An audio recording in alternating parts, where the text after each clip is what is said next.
All right, hello and good evening, everyone. Welcome to the Steele Center lecture. My name is James Dow. I'm the director of the Steele Center for the study of religion and philosophy. And the purpose of the Steele Center is to promote the study of philosophy and religion on and beyond the Hendrix campus. In so doing, we hope to identify, clarify, and contribute to the understanding of the emerging religious and philosophical issues of our time. And tonight we're pleased to welcome Dr. Keren Gorodeisky as our Steele Center lecturer. Dr. Gorodeisky is the Jane Dixon Lanier Professor of Philosophy at Auburn University. Her research focuses on aesthetics, philosophy of Immanuel Kant, the nature of pleasure, and value theory generally. Keren has several publications in these areas in top journals in philosophy like the British Journal of Aesthetics, Philosophy and Phenomenological Research, and News. And Dr. Gorodeisky is working on a book on aesthetic value, and she'll be sharing her research from that book in tonight's talk. The talk is called Aesthetic Agency, the Authority Approach. Please join me in giving our Steele Center lecturer a warm welcome. Thank you. Thank you so much, James, and thank you to Hendrix College and its community for inviting me and for hosting me so well. It's been a blast to be here, and especially to talk to you, the students. Since yesterday, I really had a lot of fun. Let me admit, students. Are you admitting them, or should I admit them? Okay, great. And so, yeah, I hope that we get to speak tonight a little bit about things that we should all care about. Really things that are at the heart of what makes us human beings. So let me, without further ado, just start the talk and get us think about human agency and what makes us the kind of beings who we are, those who are responsible over what we do and over what we feel and what we appreciate, even over our mental life. So, there are many happenings in the world. A storm is approaching.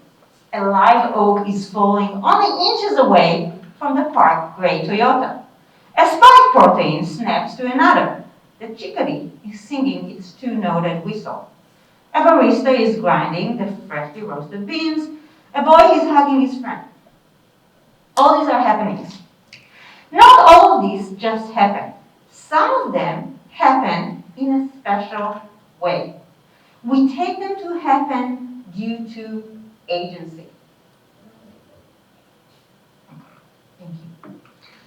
Yet we take even fewer of them, the grinding, the hugging, to belong to their agent in a certain way, a way that standardly entitles us to regard the relevant agent as responsible for those happenings and renders it appropriate to praise, blame, or criticize this agent for them. In these cases, it is also appropriate to feel anger, admiration, shame, forgiveness, and other reactive attitudes towards this agent on account of these happenings. Happenings that we take to belong to someone in this special way are taken to be expressions of human agency or rational agency, a kind of agency which thus places some happenings and their human sources in the preview of the normative notions of responsibility, criticism, praiseworthiness, blameworthiness, anger, admiration, shame, and related notions. This is at least how the term agency, or more precisely human agency, has been used in philosophy for millennia, and how it is still widely used in the courts of law. Thinking about agency along these lines suggests that it is at the heart of what it means to be human. To be a human rational agent is to be a creature who is subject to certain kinds of normative standards and a barrier of a certain kind of responsibility. It is therefore curious that until very recently, there has been virtually no discussion of aesthetic agency. This very late appearance is curious since engagements Engagements with aesthetic value pervade human life. We choose to wear those shoes because they beautifully match this dress, or so at least I hope. We travel to Petra on account of its beauty. Or we recommend, for example, an album, Fiona Apple's latest album, Fetch the Bolt Cutters, as an excellent album rich with allusions, poignant lyrics, and sweeping rhythms. Such aesthetic engagements are not merely pervasive in human life, but also sometimes momentous, often formative or transformative, and crucial for who we are. So think, for example, I'm going to give you just two examples that I mentioned yesterday. So if you've been yesterday at the conversation, you've heard them already before. So think about the novelist Zadie Smith's reflection on Joni Mitchell's music, which she fell in love with in a transformative moment that she described as a leap of faith. So Smith writes that when she listens to Mitchell's songs, she knows she is, quote, in a depth of beauty. And she feels, quote, an obligation to repay a debt, unquote. Or consider again Marianne Dashwood of Jane Austen's Sense and Sensibility. Marianne, early on in the novel, deems Edward unworthy of marrying her sister since he, according to her understanding and standards at that time, lacks real taste. Quote, she says, music seems scarcely to attract him, and though he admires Eleanor's drawings very much, Eleanor is Marianne's sister, it is not admiration of a person who can understand their worth. She thinks that because he doesn't have taste, he shouldn't marry her sister. That's how much he values taste. Now, these are just two examples, but they attest to a much wider phenomenon, the crucial role that aesthetic attachments and taste play in human life. Wherever you look, aesthetic engagements appear to be as significant to our lives as human beings as our scientific inquiries and practical engagement. So much so that life without any aesthetic engagements seems not worth living. But is there anything, I'm asking again, worthy of the name aesthetic agency? It would be oddly weird if there weren't such a thing, since agency, again, seems to be at the heart of the human, and aesthetic value also seems to be a crucial dimension of our humanity. So to understand the scarcity of discussions about aesthetic agency until recent years, we need to zoom out. So take your camera out. Such understanding requires that we first consider the main philosophical approach to agency in the literature. Even though the term agency is said in many ways, and actually in everyday practice, it's not said quite a lot. We don't use the term agency quite a lot. Still, it seems that in the philosophical literature, the widespread assumption behind otherwise different philosophical discussions of agency might aptly be called the practical approach to agency.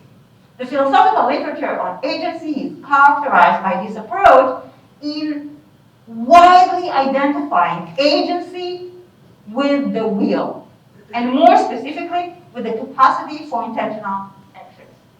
On this view, we exercise agency, we are agents, where we exercise voluntary control. So we are agents only when we choose things, when we are willing to do certain things, only when the will is involved.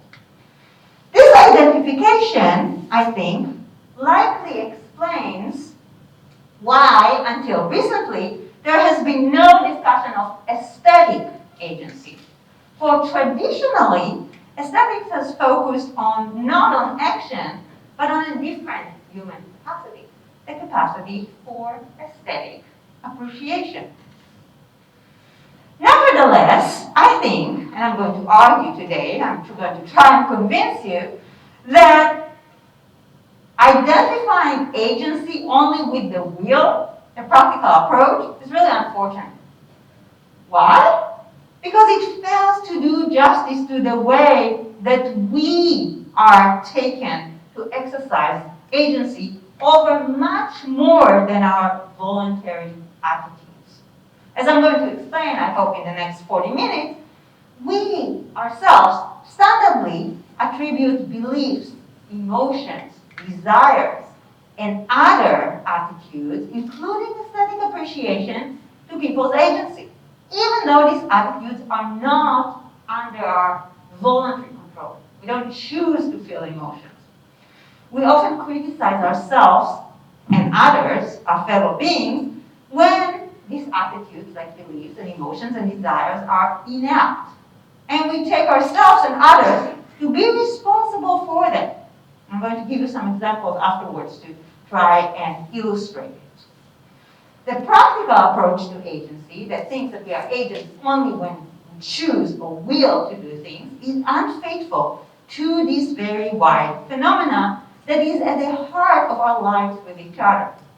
But fortunately, I'm going to argue, we don't really need to follow a practical approach. We can develop instead a different approach to agency that I'm going to call the authority approach to agency. And I'm going to present it and explain it later on. Why does it matter to aesthetics at all? I'm going to argue that it matters to aesthetics, that it's really great news for aesthetics, because first, it allows us to conceive of ourselves as agents even when we feel certain emotions, and even when we aesthetically appreciate the things around us. And second, I'm going to argue very soon that aesthetic appreciation enjoys a certain kind of primacy in aesthetics, such that were we not agents in aesthetically appreciating, we would not have a genuine, a real notion of aesthetic agency. So we need to understand how we might be agents even in feeling and aesthetically appreciating to have a genuine account of aesthetic agency.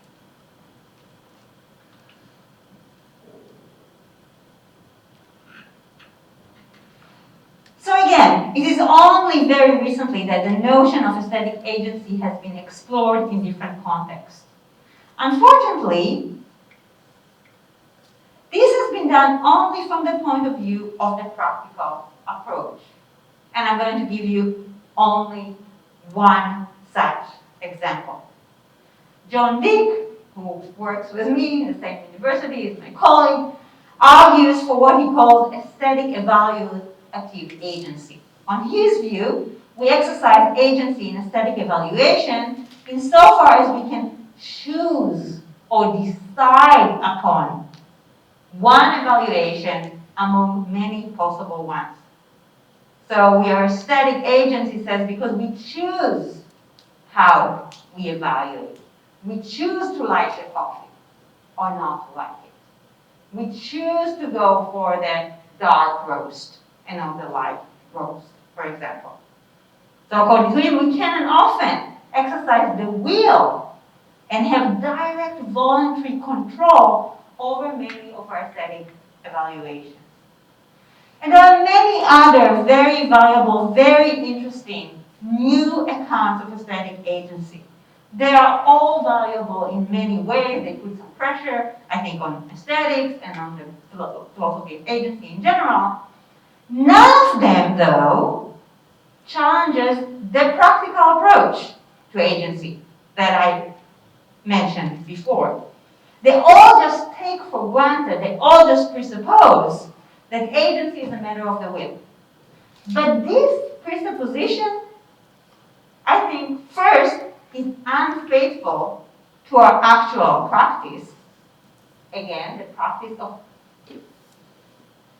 attributing agency to people's beliefs and emotions and desires. And second, it must be challenged if we are to develop an account of genuine aesthetic agency. And this is because of the primacy of appreciation in this domain of aesthetics. And that's what I'm going to explain now, the primacy of aesthetics of appreciation in aesthetics, where by appreciation, I mean, broadly speaking, a kind of knowing feeling, but a feeling that is not blind, but a feeling that puts us in touch with what it is a feeling for. So a kind of feeling that shows us what it is a feeling for, or technically, the kind of like cognitive affective experience that involves some kind of awareness of the object as deserving of calling for this feeling. So what is this primacy of appreciation in aesthetics? I'll explain it along two axes, two lines. First, I'll explain it in terms of warrant, merit, or success, and afterwards, I'll explain it in terms of intelligibility. So first, the primacy of appreciation in terms of warrant or merit. Very briefly, very broadly, the claim is that the normative support, the justification for actions in pursuit of the aesthetic value of an object depends on and is explained by the justification for the appreciation of the same item. This does not mean that actions in pursuit of aesthetic value of an object are justified only if they support, promote, or enhance appreciation. That's not what I mean. Rather, the argument is that an object that does not justify aesthetic appreciation has no aesthetic value. If something has aesthetic value, it means that appreciating it is justified. Given that it has no aesthetic value, no action in pursuit of such a value is justified where action that pursues this value. You might call this kind of primacy transcendental. It means that the justification of appreciation is the condition of the possibility of justifying actions in pursuit of this value. Without the former, the latter could not be either justified or not justified. So this is all really, really abstract and hard to understand. So let's try to speak more concretely. Okay. First, I want you to notice that aesthetically valuable objects, for example, like the Cathedral of the Holy Trinity in Dresden, fundamentally ground reasons for appreciating them, even though appreciating them is often done through certain actions, through watching or going around them or going inside them or participating in them.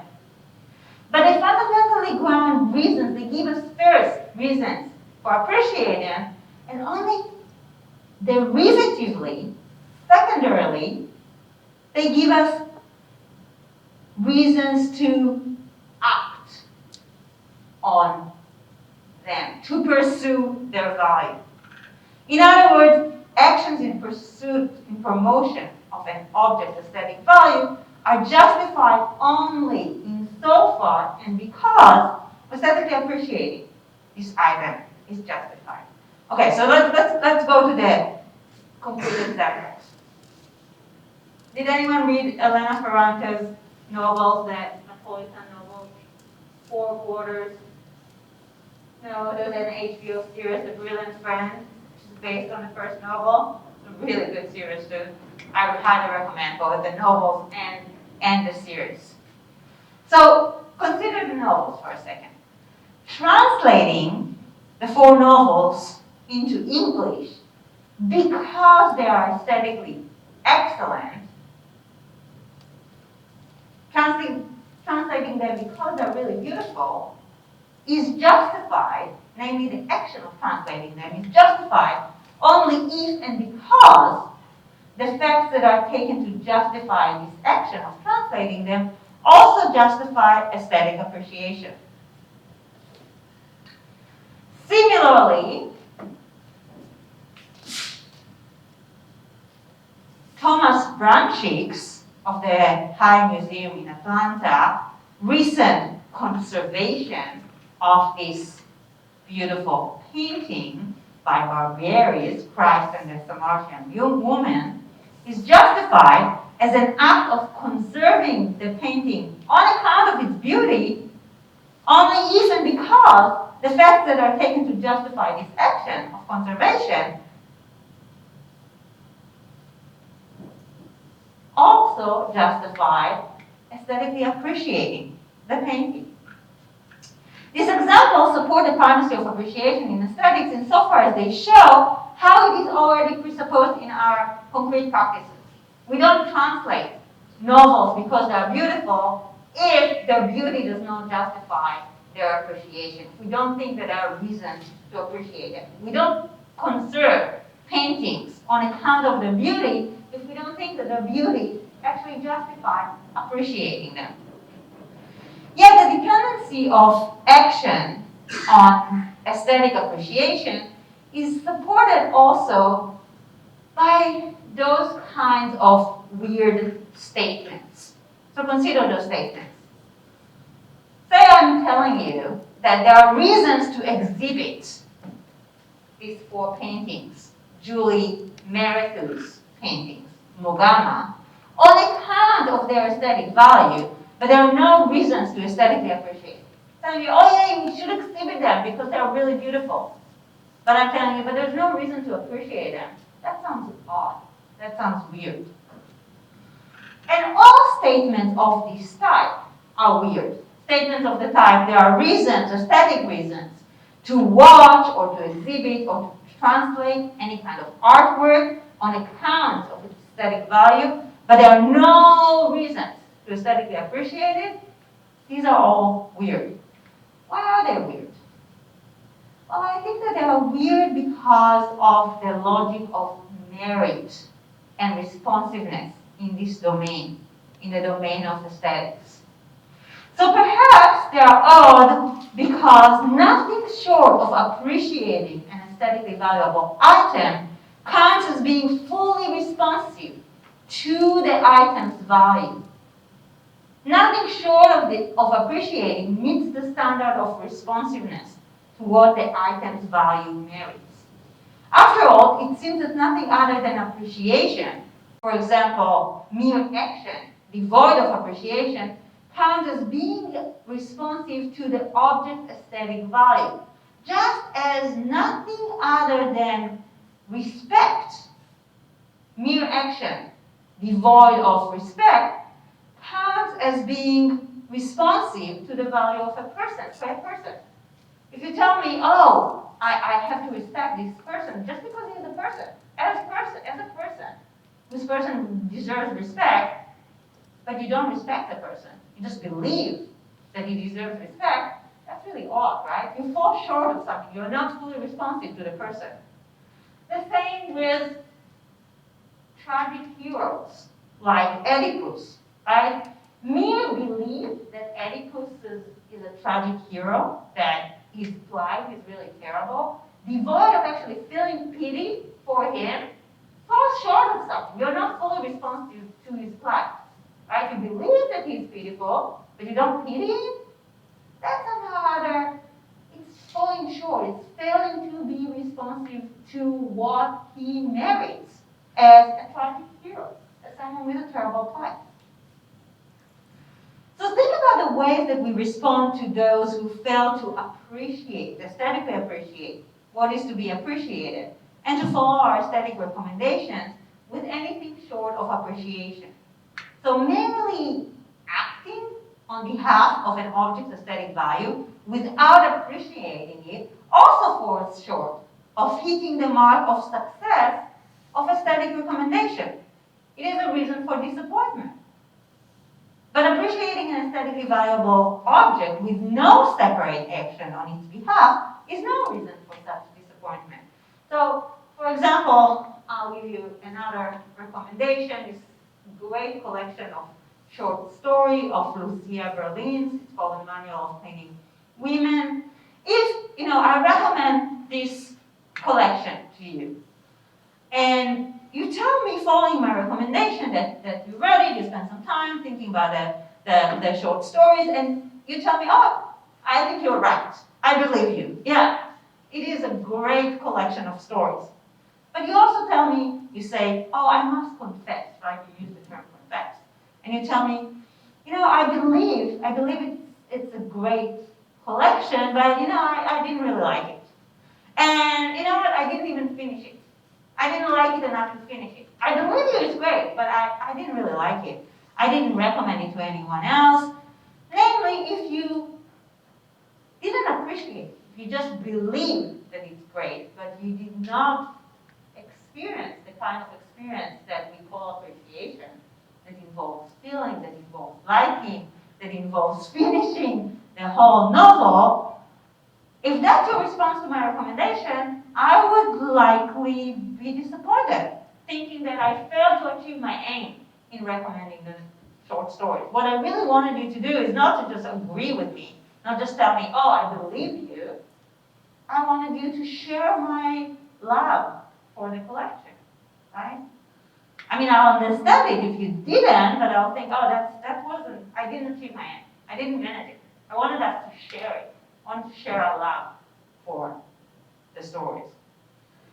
But if you did love the book and say you didn't do anything else, you just really liked it, but you didn't you didn't try to read critics that explain why it's so good, and you didn't seek Berlin's other writings, that's not really reason for disappointment. I would think, fine, as long as you love it as much as I do, I did. I succeeded. My recommendation succeeded. Your appreciation of the book is already, it marks a proper responsiveness to its aesthetic value, and it fulfills the aim of my recommendation. So this is another indication that somehow the appreciation is primary in aesthetics. That this is the aim of recommendation.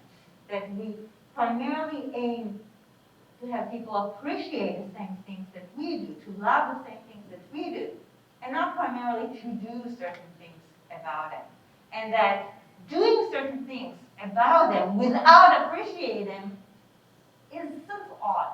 It's weird. It doesn't suggest full responsiveness. Now, I do want to emphasize that this is not a way of claiming that, the actions of editing, of filming, of exhibiting, etc., of translating are not important. They're very important. Aesthetically valuable objects call for and deserve many actions in promotion of their value, translation, editing, and more. But the aesthetic value of this object merits such ways of practically promoting them, namely translating them or exhibiting them, only insofar as they also merit appreciation. If they didn't merit appreciation, they wouldn't merit translation or exhibition, etc.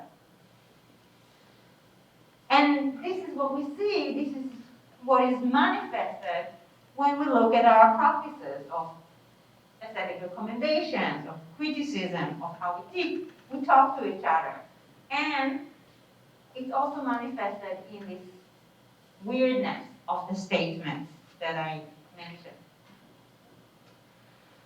But this is not it. I think that the primacy of appreciation in aesthetics is also manifested by the fact that we cannot really characterize what aesthetics even means independently of appreciation. We cannot just assume that actions that are performed on aesthetic objects and in aesthetic practices are aesthetic independently of appreciation. Why? Because we can't really define what aesthetic actions are independently of appreciation. We cannot assume that curators, editors, set designers, and others exercise aesthetic agency because they act on aesthetic objects, since it is questionable whether we can specify what objects or even features, properties, are aesthetic independently of aesthetic appreciation, the aesthetic appreciation that they merit. The aesthetic as such cannot, without great difficulty, be characterized by any set of properties or objects. So try to imagine that. try to imagine that you try to capture what is aesthetic about aesthetic objects and actions and practices, say by saying, oh, the aesthetic is, it's a body of certain features or certain properties. There are some paradigmatic properties like elegance and beauty and maybe gracefulness and ugliness and garishness and balanced and lifeless and dynamic and vivid. And this is what aesthetic is. When we explain it in terms of its content. It has those properties. Everything that has these properties is aesthetic. Everything that doesn't have these properties is not aesthetic. And so we know which actions are aesthetic if we know that these are actions done on objects with these properties. Imagine that that's your view. Okay? And it is a very common view in philosophy. Is that possible? I think it's not. I think it's doomed. You know why it's doomed? Just think about it. First,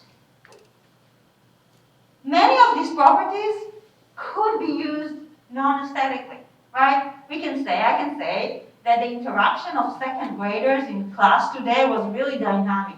And that would be a nice way of describing second graders in class today. So let me tell you, if I were the teacher, probably wouldn't say dynamic. I would say, oh, it was just too much, right? Or you can say that the dog's behavior after the surgery was really lifeless. The dog was really lifeless, right? So we use those very properties that we thought we can use to define the aesthetic actions, also non-aesthetically.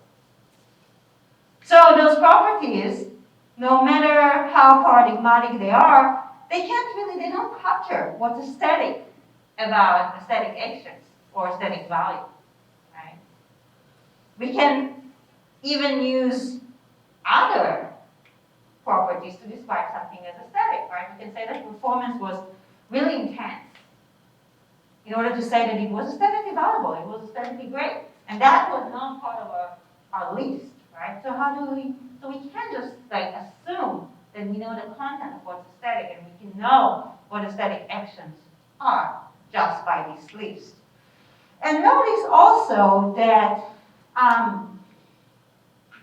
all those properties, they can enhance, they can add to the aesthetic value of the work, and they can detract from the aesthetic value of the work. They can make any object either better aesthetically or worse aesthetically.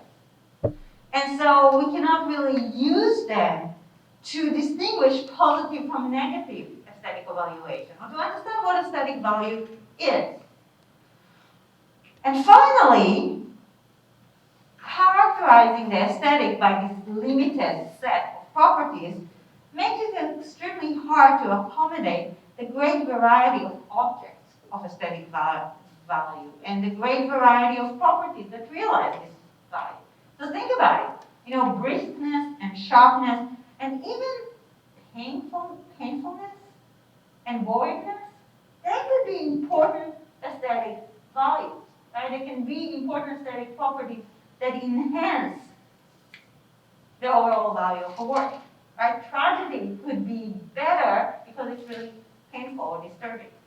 Andy Warhol's film, The Empire State Building, could be better because it's boring.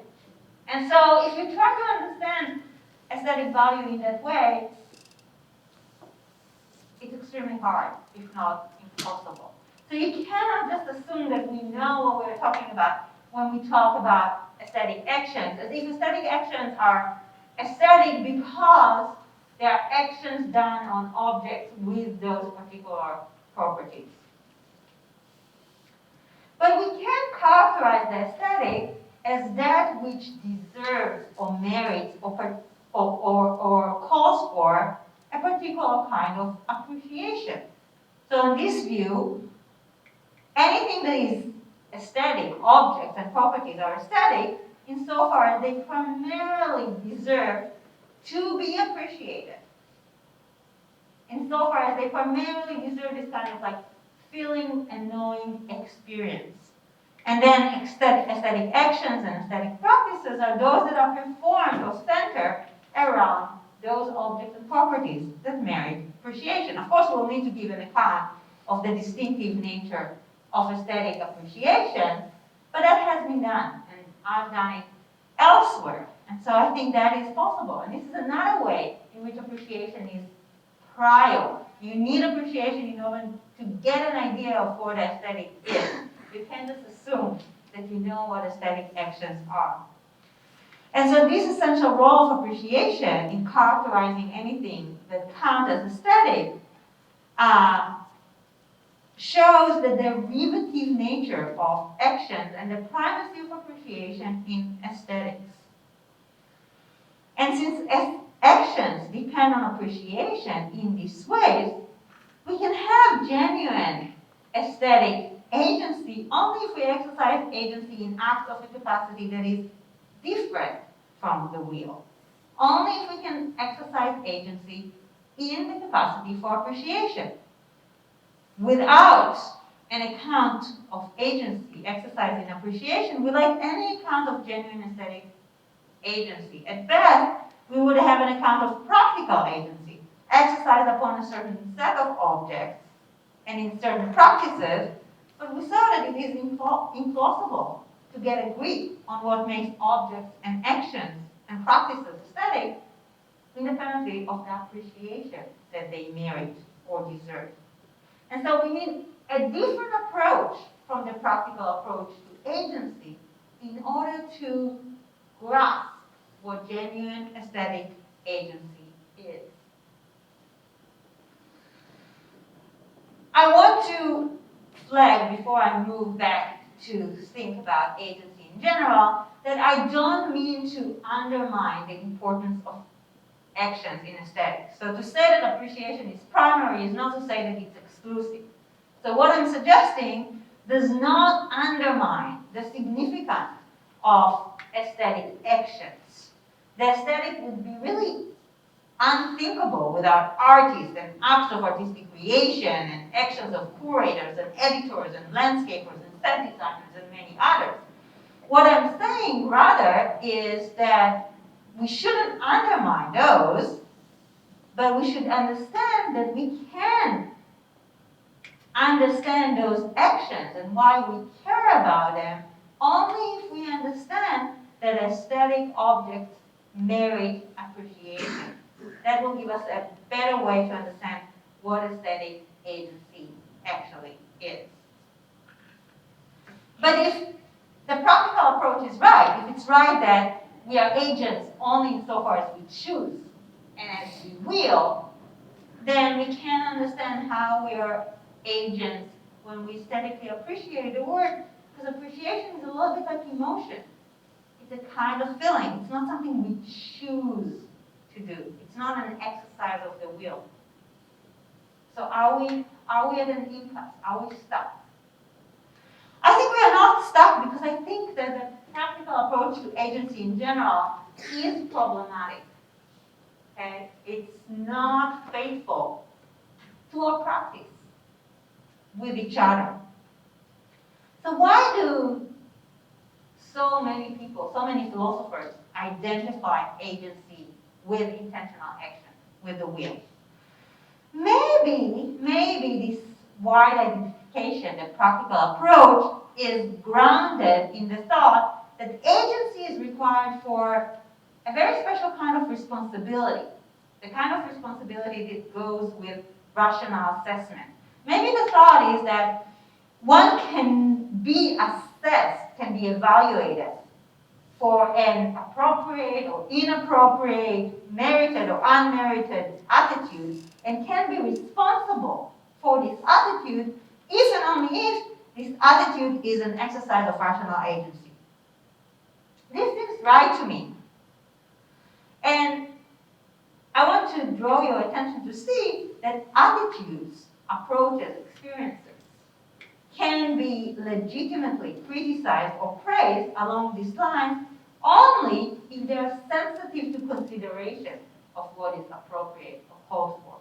So perhaps the practical approach to agency is based on a slide from these up considerations, through the thought that intentional actions are shaped by deliberation, to the conclusion that agency is reduced to intentional action.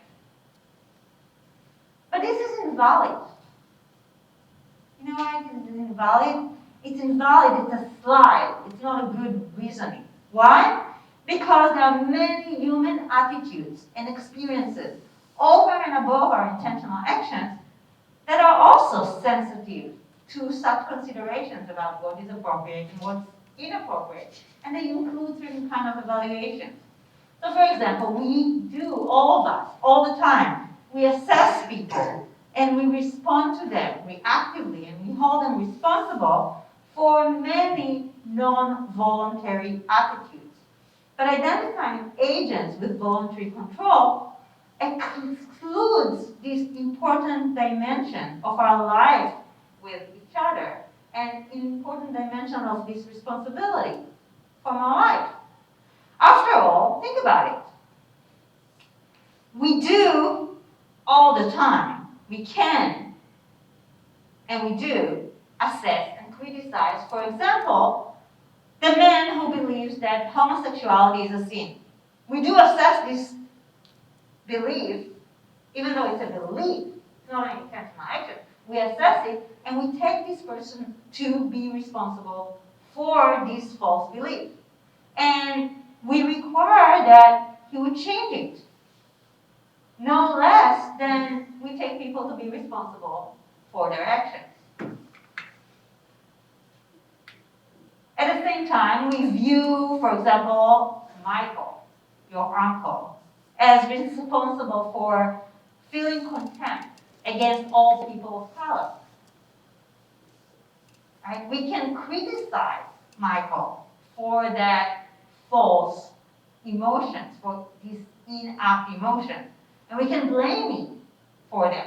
And we can feel moral outrage against him. And we can demand that he disavow this emotion as inappropriate. We do that all the time. So we take those people to exercise certain agency over their emotions and beliefs. And we take them to exercise this agency to be responsible for their beliefs and emotions, not only in the moral case, right? Even if we don't blame people for example, feeling inapt grief, say for the loss of the person's favorite soccer team, right? If a person really grieves, he tells you, oh, England lost their World Cup. And I tell you, like, come on, that does not merit grief. But like, get over it, go back to work, right? You can't like lie in bed because your favorite soccer team, lost. That's just not merit grief. I can criticize you for that. Right? And maybe I don't blame you, but I can say, this is just stupid. That's not right. We take you to exercise agency over this emotion. To at least try to disavow it. And the same with unmerited aesthetic appreciation. If you tell me, oh, I love Downton Abbey is like the apex of TV, I can tell you, well, no, come on, no, that's not. Again, I won't blame you, but I might tell you it's just not a good TV show. Like, let's watch it together, let's figure out what, and the other way around. So we do assess and respond reactively and often criticize people for having a variety of inapt, unwarranted, though immoral emotions, feelings, desires, acts of aesthetic appreciation. We regularly demand that these people disavow those attitudes, reconsider what to feel or to believe or to appreciate. And we take these attitudes that are not under our voluntary control to be expressions of our rational agency. We act, interact, and speak against the practical approach to agency. We do that all the time. On the face of it then, identifying agency with the will, with voluntary control, is just unjustified. We shouldn't do it because we take people to exercise agency even over emotions and beliefs that we don't choose to have because we take them to be responsible for them. And we criticize for them and we feel all kinds of feelings towards them like anger or embarrassment or forgiveness. So how should we think think about agency? How should we understand agency if it's not just a matter of voluntary control?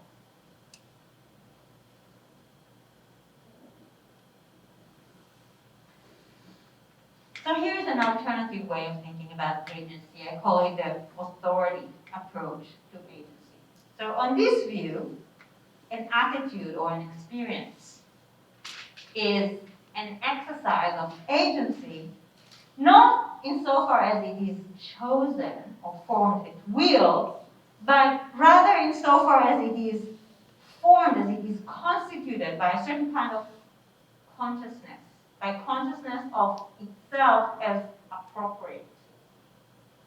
And so beliefs and many emotions and desires and acts of aesthetic appreciation are active exercises of agency because they are constituted by this kind of awareness of themselves as, in some sense, up, or in some sense, called for, even if we are not fully aware of this consciousness at first, even if we do not articulate it to ourselves at first. And this is something that I found in quite a few philosophers, partly, for example, in Stuart Hampshire, who says, we ordinarily talk and act on the assumption, which we have built into the normal forms of speech, that many of our emotions and attitudes, desires, and interests were formed and can be altered by our thinking about their appropriateness or inappropriateness to their objects. These attitudes are not just related to consciousness, they are really formed by awareness of their aptitude. So as Hampshire also puts it, my consciousness that the object is dangerous or of its sedenic features constitutes my fear of it. On this view of agency, a belief is an exercise of agency, even though we do not choose exactly what to believe. It's not an act of will. It's still an act of agency because to believe is to take the corresponding statement to be true. We don't think necessarily about it as true, but when we form a belief, that's the presupposition. The presupposition is what we believe is true. Otherwise, we wouldn't believe it. Right? This is the implicit presupposition in any belief. The same with action. Actions are exercises of rational control, not because they are chosen at will, but because to act is to take them to be done, to take them to be good in some respect.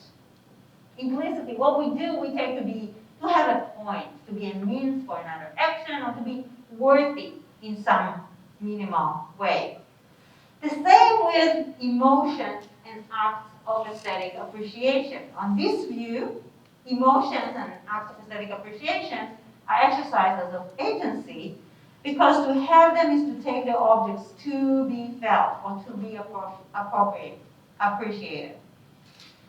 Those can be disavowed and be subject to rational assessment because they embody our take on what is to be believed or felt or desired or appreciated. And if on reflection this take turns out to be mistaken, the feeling subject or the believing subject is under rational pressure to change it. And changing one take on what to believe, feel, desire, or appreciate is changing the belief, the feeling, desire, or appreciation itself. So because exercises of human agency are constituted by this awareness, they are always legitimately vulnerable to a certain why question. We can always ask you, but why do you feel it? Is it apt to feel it? Is it appropriate? It's a why question that asks, is it really appropriate to feel it? Contrast this with sensations like headache. When I ask you, why do you have a headache? I ask you maybe about the cause of the headache, but I don't ask you whether to feel it. I don't ask you whether there is a reason to feel it, whether your headache is up. But we do it all the time with emotions. I tell you, like, why are you angry with your mother? Really? Is there a reason to? Is it up? Why do you laugh? for example, Elena Ferrante's novels. Is there a reason? Are they really good? We ask that all the time. And we can ask them only because we take those emotions and acts of aesthetic appreciation to already include some incoherent, usually, and inarticulate awareness of themselves as apt, as appropriate, as right to feel in this moment.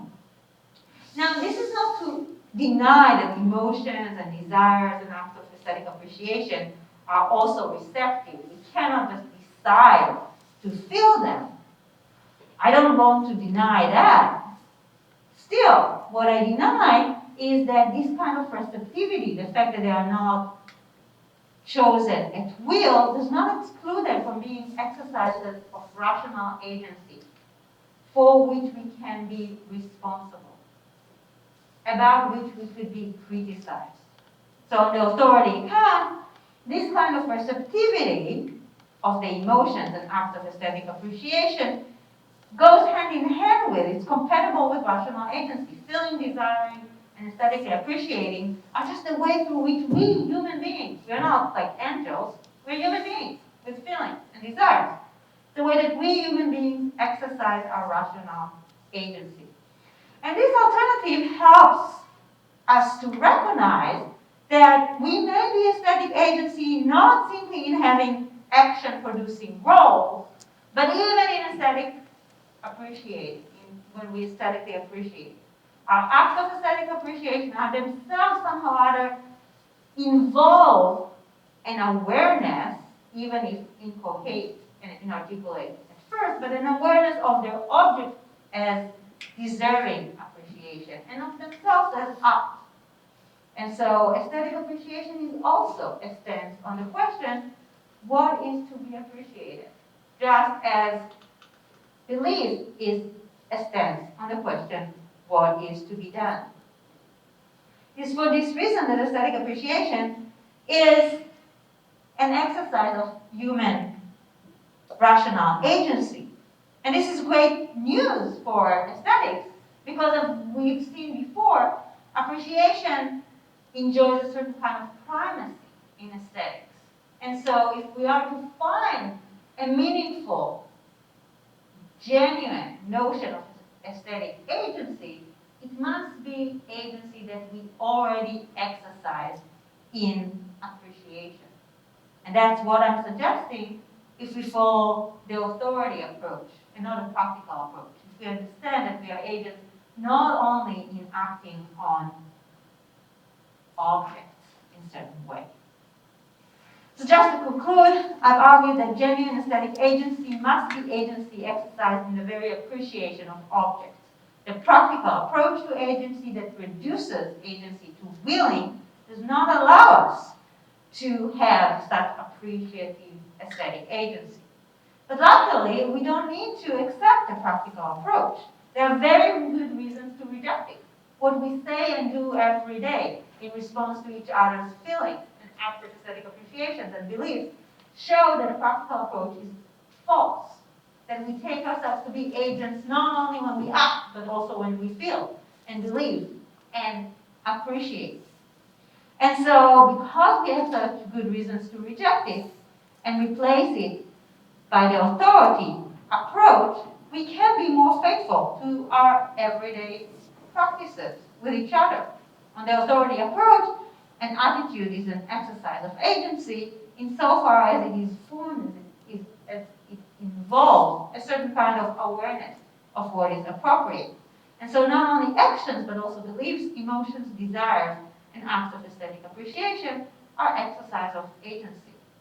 And this allows us both to be much more adequate to what we actually do in our everyday life and to carve out space for a true, genuine notion of aesthetic agency. Thank you.